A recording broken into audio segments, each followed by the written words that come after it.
Apa maksud atau arti mengerjakan keselamatan dalam Filipi 2 ayat yang ke-12? Filipi 2 ayat yang ke-12 firman Tuhan berkata, "Hai saudara-saudaraku yang kekasih, kamu senantiasa taat, karena itu tetaplah kerjakan keselamatanmu dengan takut dan gentar. Bukan saja seperti waktu aku masih hadir, tetapi terlebih pula sekarang waktu aku tidak hadir." Amin. Pertama-tama harus diakui bahwa ayat ini seringkali disalah tafsirkan dalam kaitannya dengan doktrin keselamatan kita. Beberapa orang memakai ayat ini untuk menentang doktrin keselamatan karena anugerah atau iman saja, dan mengatakan bahwa manusia pun mempunyai andil di dalam keselamatannya.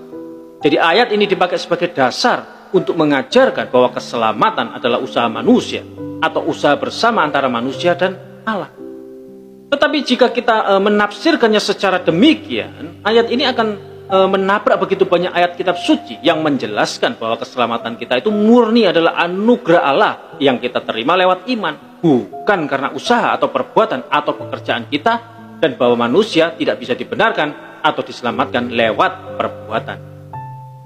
Contohnya seperti di dalam Roma 3 ayat 23-24, lalu Roma 3 ayat 27-28, lalu Galatia 2 ayat yang ke-16a. Dan lebih menyolok lagi adalah perbandingan dengan Efesus 2 ayat 8-9 yang akan terlihat sangat kontras jika Filipi 2 ayat 12 ini diartikan sebagai keselamatan karena usaha manusia.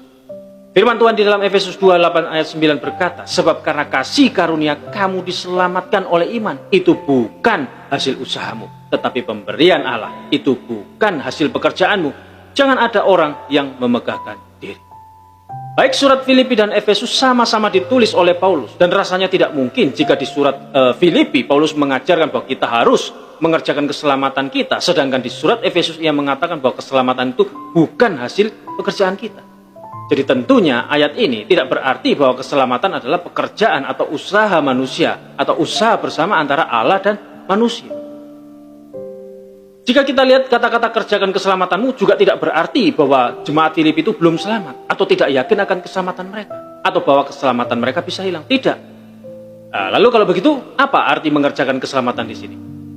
John Calvin berkata bahwa keselamatan di sini artinya adalah the entire course of our calling, seluruh jalan panggilan kita. Jadi di sini kata keselamatan itu mempunyai arti yang berbeda dari biasanya. Di sini keselamatan itu mencakup daerah mulai saat kita percaya sampai saat kita masuk ke surga. Lalu kata kerjakan di sini dalam bahasa Yunaninya adalah katergasiste, yang berasal dari kata kerja katergasomai, yang berarti to bring to completion, menyelesaikan. Jadi kerjakan keselamatanmu itu berarti dalam jalan saudara ikut Tuhan, jangan berhenti di tengah jalan. Ikutlah terus sampai akhir atau sampai selesai. Nah, itu maksud dari ayat ini. Jadi perintah ini bukan menyuruh kita bekerja demi keselamatan kita, melainkan mengerjakan keselamatan yang sudah kita dapat secara anugerah itu. Ini adalah dua hal yang tidak bertentangan.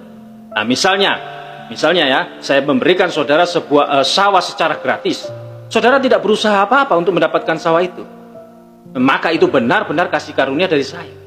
Nah, setelah itu saya berkata pada saudara, kerjakan sawahmu. Nah, lalu apakah perintah saya ini bertentangan dengan fakta bahwa saudara mendapatkan sawah itu secara gratis dari saya?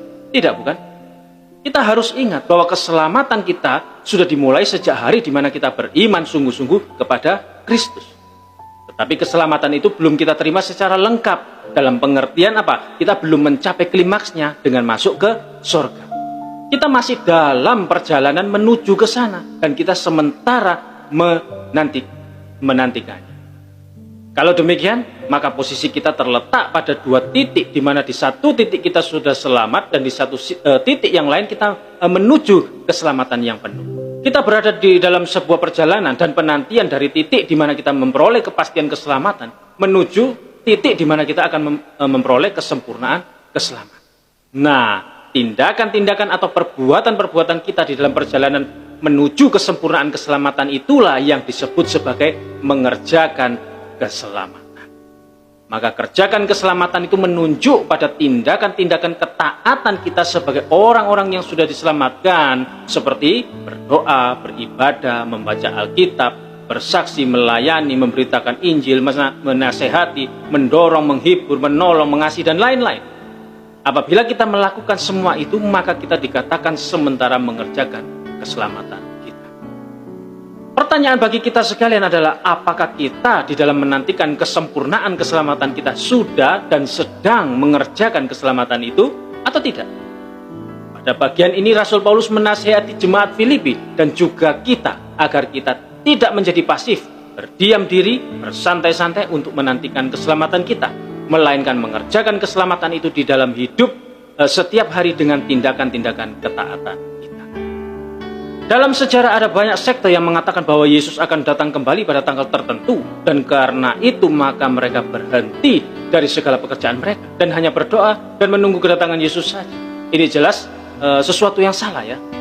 Orang tidak harus berhenti dari pekerjaannya sehari-hari untuk menantikan kedatangan Yesus Kristus. Seorang teolog bernama Cliff Staples Lewis berkata di dalam bukunya yang berjudul The Christian Hope. Dia berkata, berbahagialah seorang petani yang pergi mengerjakan sawahnya supaya dapat memberikan makanan kepada yang lapar. Atau seorang ilmuwan yang mencoba atau berupaya menemukan pengobatan yang berguna untuk menyelamatkan beribu-ribu nyawa.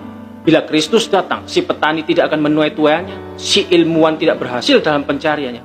Hal tersebut tidak menjadi masalah.